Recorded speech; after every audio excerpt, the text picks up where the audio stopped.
Baby, तुम्हें अपना कमरा दिखाता हूँ। हाँ, अपना कमरा? वो हमारा कमरा है सुमित, ये बकवास मैं नहीं टॉलरेट करूंगी। और तुम गेट आउट। बस दीपा, ये मेरी गर्लफ्रेंड है टिया, और आज से ये यहीं रहेगी। ओके, तुम्हें नहीं पसंद तो तुम जा सकती हो। चलो आओ टिया। माँ जी, आप ही कुछ कहिए ना प्लीज। बहू, अब मैं क्या बोलूं, वो जवान है, अपना ध्यान खुद रख सकता है। जैसा चल रहा है चल ले दो। चलो गुड नाइट बेटा। सुमित अपनी गर्लफ्रेंड टिया को लेकर अंदर जाता है और मीना जी चली जाती हैं सोने। दीपा वहां स्तब्ध रह जाती है। उसके सामने ही उसका पूरा संसार उजड़ गया था और वो कुछ भी नहीं कर सकी। ये कहानी है दीपा की, जिसकी शादी सुमित से करीब 7 साल पहले हुई थी, पर अब उसका पति अचानक से किसी और को ले आया। क्या होगा आगे, चलिए आज देखते हैं। गुड मॉर्निंग माँ। गुड मॉर्निंग सासू माम जी। गुड मॉर्निंग बच्चों। टिया बेटा आओ नाश्ता कर लो। दीपा, ए दीपा, नाश्ता तो लगाना। इतने में दीपा आती है। उसका चेहरा लटका हुआ था और आंखों के नीचे गड्ढे। वो धीरे से हाँ में अपना सर हिलाती है, पर टिया को देखकर बोल पड़ती है, इस लड़की के लिए मैं कुछ नहीं बनाऊंगी।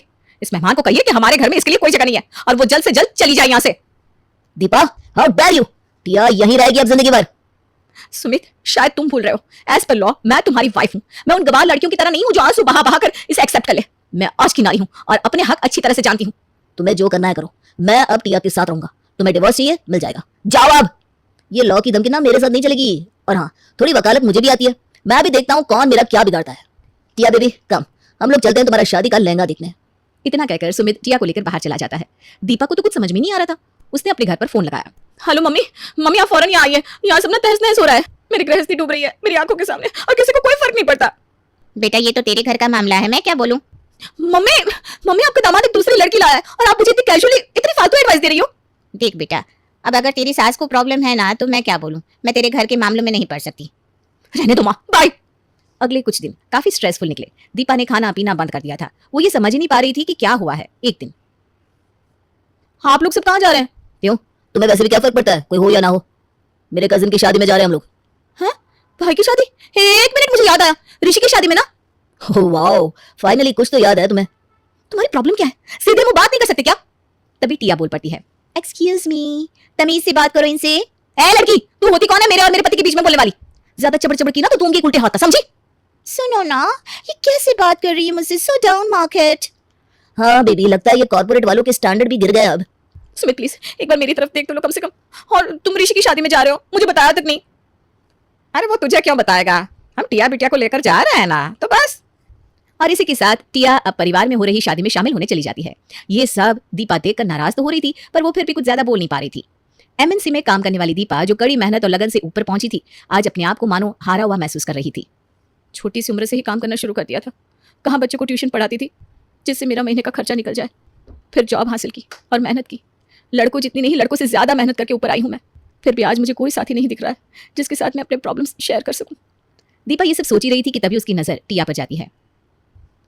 सुंदर काया वाली, नैन नक्श तीखे, चाल एकदम प्यारी, वो इसके सामने से जा रही थी। लेकिन ये क्या, ये sari?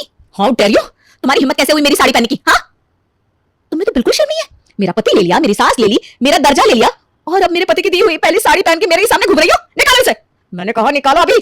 Chill out Deepa, chill out. ऐसे हाई पर होके कुछ नहीं मिलने वाला। ये साड़ी मुझे खुद सुमित ने दी है पहनने के लिए। कोई प्रॉब्लम है तो जाके उनसे बात कर लो।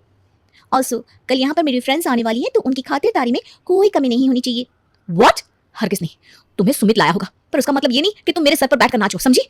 मैं कभी खुद की पार्टीज के लिए भी खाना नहीं बनाती थी, तुम्हारे लिए क्यों बनाऊंगी? चलो रास्ता नापो अपना और मेरी साड़ी वापस करो, समझी? सुमो बोलेंगे तो ही। सुमो? तेरी इतनी हिम्मत? वो अभी भी मेरा पति है। और देखते ही देखते दोनों औरतों में बिल्लियों की तरह लड़ाई हो जाती है। उनके घर के बाहर भीड़ इकट्ठा हो जाती है। ये सब देखकर उसकी सास वहां आती है और सबको वापस जाने के लिए कहती है। फिर घर आकर, दीपा आपस बहुत हुआ, तुम्हारे हिसाब से अब चीजें नहीं चलेगी, and I hope you understand that. पर माँ जी, मैंने कह दिया ना, बस कह दिया। इतना कहकर मीना अपने कमरे में चली जाती है। कुछ दिन बाद, आज शाम को मैं घर जल्दी आ जाऊंगा, मूवी देखेंगे और फिर डिनर पर चलेंगे। ये मूवी नाइट। अरे वाह, चलो आज तो मैं भी वो चंदू वाली पिक्चर देखूंगी।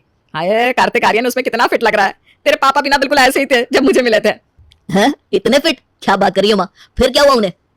और फिर माँ जी ने उनको खिला खिला कर चंदू चैंपियन से चंदू हलवाई बना दिया, isn't it? टिया की बात पर सब हंसने लगे। तीनों को यूं हंसता खेलता देख दीपा को मन में एक चुभन सी हुई। उन्हें देखकर वो अपने आप को रोक नहीं पाई और सीधा अंदर चली गई। अरे माँ जी के पास तो बहुत किस्से हैं ऐसे। ये तो सुमित भी ऐसे ही मोटे थे, पर उन्हें डाइट करवा करवा के आज मैंने इतना फिट बनाया है। क्या हुआ, आप लोग इतने शांत क्यों हो गए? चलो माँ टिया, फिल्म के लिए लेट हो रहा है। हाँ हाँ, मैं भी तैयार होकर आती हूँ, अभी 2 मिनट। टिया और माँ चलो फिल्म के लिए। इतना कहकर सब चले जाते हैं। अगले दिन, माँ आज खाने में क्या है? आज तो टिया ने तेरी ही मनपसंद सारी चीजें बनाई है बेटा। देख तो, आलू टोक, पनीर पसंदार छोले, सब तेरे हिसाब से ही बनाया है इसने, पूरा दिन किचन में लगाकर। थोड़ा सा, पर क्या करूं, अब प्यार ही इतना है आपसे तो। ओए होए, देखो तो कैसे शर्मा रही है मेरी गुलाबो। सुमित, माँ खड़ी है ना यहाँ पर। तो क्या हुआ, चलो मैं अपनी बेबी को खाना खाने के बाद लॉन्ग ड्राइव पर ले जाता हूँ। माँ आप भी चलोगी क्या लॉन्ग ड्राइव पर? तुम दोनों लव बर्ड्स के बीच भला मैं क्या करूंगी। तुम लोग जाओ, और चाबी ले जाना मत भूलना। अच्छा माँ, फिलहाल तो आलू टुक दे दो जल्दी से, यम यम यम। जहां तीनों साथ में बैठकर बातें कर रहे थे, उधर दीपा उन्हें चुपके से अपने कमरे की ओर से देख रही थी। उसे वो दिन याद आने लगे जब वो सुमित के साथ ऐसे ही ड्राइव्स पर जाती थी और वो देर रात घूम कर वापस आते। वो समझ ही नहीं पा रही थी कि जो आदमी उसे कभी कुछ कहता नहीं था, आखिर वो अचानक से कैसे बदल गया। क्या हुआ जिससे वो ऐसा करने लगा। ठीक है, मजा आ गया आज ड्राइव पे। और तुम भी ड्राइव करती हो? ओ माय गॉड, तुम तो फॉर्मूला 1 की रेसर को टक्कर दे दो। क्या कट मार कर निकाला तुमने 2 ट्रक्स के बीच से। मेरी तो जान ही अटक गई थी। आई एम सो हैप्पी कि तुम्हें ड्राइविंग आती है। अब कभी माँ को किसी चीज की जरूरत होगी या कहीं जाना होगा तो मैं तुम्हें कह सकता हूँ। अरे कहने की जरूरत नहीं है, मैंने परमानेंट वर्क फ्रॉम होम ले लिया है। अब से घर पर ही रहकर मैं माँ जी को भी देखूंगी और घर भी संभालूंगी। तुम बेफिक्र होकर काम पर जाओ, ओके? सच कहूँ टिया, दीपा के साथ मुझे वो शांति कभी नहीं मिली जो तुम्हारे साथ मिल रही है। तुम तो कितने आराम से सब हैंडल कर रही हो। मैंने कभी नहीं सोचा था कि मैं इतना निश्चिंत होकर ये सब कर पाऊंगा। अरे ये तो मेरा फर्ज है आपके लिए, कुछ भी। ये मेरे हंसते खेलते संसार को क्या हो गया, पता नहीं कौन सी हवा चली और उसमें ये लड़की आकर सबको अपनी मुट्ठी में करके बैठी है। क्या करूंगी मैं अब, कोई तो रास्ता बताओ भगवान। कुछ दिन ऐसा ही चलता रहा। सुमित, टिया और मीना मजाक कर रहे होते हैं और जैसे ही दीपा वहां आती, सब उठकर अपने अपने कमरे में चले जाते। दीपा को ये देखकर बहुत दुख होता, पर वो कुछ नहीं कह पाती। फिर एक दिन, सुमित चलो ना, लेट हो रहा है, मुझे सोना है। बस बेबी 5 मिनट और, ये एक एक्सेल शीट का समझ में नहीं आ रहा मुझे। इतने में दीपा आती है। सुमित, एक्सेल शीट तो मुझे बहुत अच्छे से आती है, बताओ क्या है, मैं भी ठीक कर देती हूँ। जी नहीं मोहतरमा, आप अपना ऑफिस, अपना रूटीन, अपनी हेल्थ केयर, अपना सब कुछ देखते रहिए। मुझे आपकी कोई जरूरत नहीं है। हाँ सुमित दिखाओ तो। ओ ये तो इजी है, आओ मैं बताती हूँ। टिया, तुमने बिना किसी ईगो के या कोई भी ताना सुनाए बिना मेरी हेल्प कर दी। Thank you so much. अरे थैंक यू छोड़ो, अब चलो ना, सोना नहीं है क्या? कल ऑफिस भी तो है ना डार्लिंग। सुमित तो चला जाता है, पर दीपा और टिया पीछे रह जाते हैं। तुम क्यों मेरी जिंदगी में आई हो? अच्छी खासी चल तो रही थी, क्यों बर्बाद करना है तुम्हें सब? अच्छा, मैं बर्बाद कर रही हूँ? एक बार अपने पति और अपनी सास से पूछ क्यों नहीं लेती? सब समझ में आ जाएगा। बहुत घमंड है ना तुम्हें कि तुमने सब संभाला है। एक बार उनसे पूछ के देखो तो। इतना कहकर टिया वहां से चली जाती है। अगली शाम को जब सुमित आता है तो, सुमित, मुझे तुमसे बात करनी है। दीपा मैं बहुत थक गया हूँ। टिया मेरा वेट कर रही है। सुमित प्लीज, बस 2 मिनट। अच्छा चलो बताओ जल्दी से। सुमित, तुम तो मुझसे इतना प्यार करते थे ना, फिर अचानक से क्या हुआ? क्यों छोड़ दिया तुमने मुझे ऐसे बीच रास्ते? 7 जन्म साथ रहने की कसम खाई थी हमने, है ना? फिर क्यों तुम ऐसा कर रहे हो? क्या किया है मैंने? क्या किया तुमने? सीरियसली तुम्हें अभी भी नहीं पता? याद करो दीपा, तुम एमएनसी में काम करती हो, इसका ढिंडोरा पीट पीट कर तुमने हम सबका जीना मुश्किल कर दिया। मैं मानता हूँ कि तुम बहुत मेहनत से ऊपर आई हो। तुमने तो 2000 की इंटर्नशिप से शुरुआत की थी, पर अब देखो तुम उसी कंपनी में सीनियर मैनेजर हो। कितनी मेहनत करती हो, पर तुम्हारा मेरे और माँ के प्रति कोई फर्ज नहीं है क्या? मैंने कौन से फर्ज नहीं निभाए सुमित?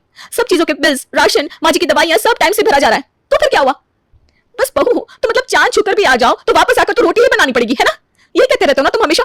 तुमसे ज्यादा कमाती हूँ, पर फिर भी बाहर की और घर की रिस्पॉन्सिबिलिटी मेरे ऊपर ही आती है।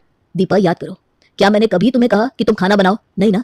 इनफैक्ट तुम्हारे कहने से पहले ही मैंने कुक को लगवा दिया था। पर सबके साथ खा तो सकती थी, या देख तो सकती हो कि माँ ने दवाइयाँ खाई कि नहीं, पति की प्लेट में रोटी है या नहीं, क्या चल रहा है घर में। ये सब तो हम अपने ही घर वालों के लिए कर रहे हैं, है ना? तो क्या हम घर के नौकर बन गए?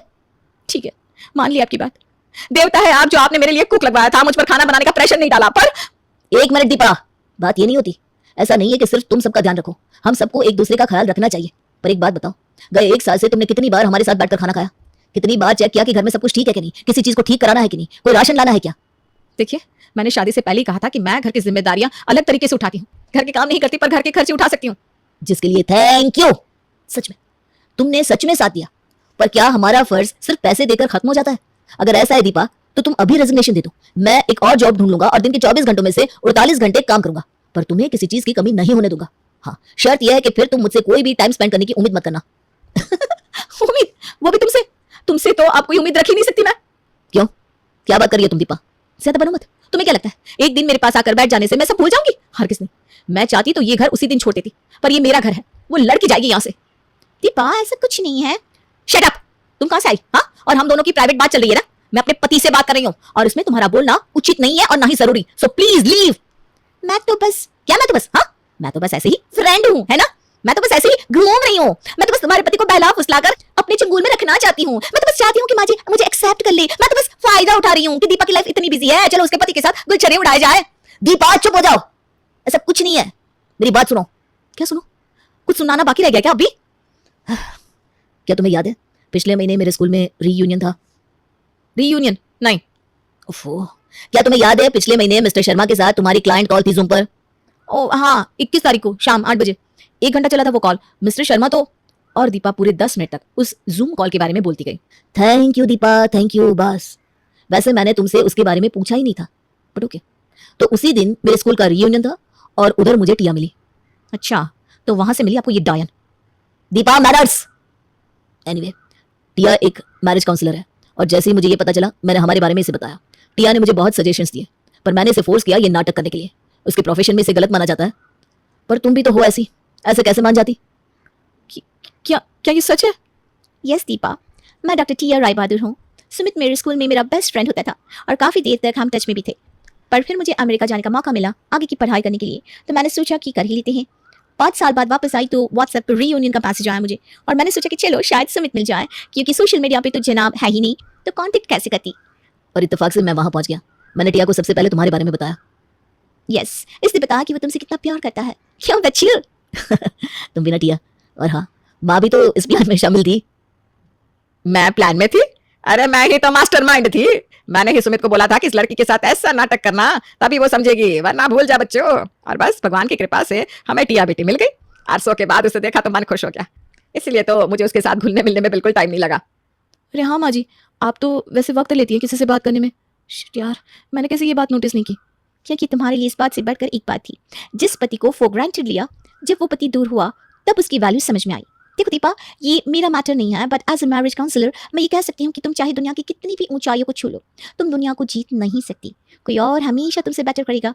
इस जिंदगी में 15 या 20 साल बाद तुम्हें शायद याद नहीं रहेगा कि 20 तारीख को तुम्हारी मिस्टर शर्मा के साथ जूम कॉल पर मीटिंग थी, पर अगर तुम और सुमित क्वालिटी टाइम स्पेंड करोगे तो ये लम्हे जरूर याद रहेंगे। इसलिए मैं तुमसे ये बिल्कुल नहीं कह रही कि तुम जॉब छोड़ दो, मैं सिर्फ इतना कह रही हूँ कि प्लीज़ तुम अपनी शादी को एक रिस्पॉन्सिबिलिटी के बजाय उसे अपनी खुशकिस्मत मानो। मैं समझ गई Tia. Sumit, I am sorry. माँ जी माफ कर दीजिए प्लीज।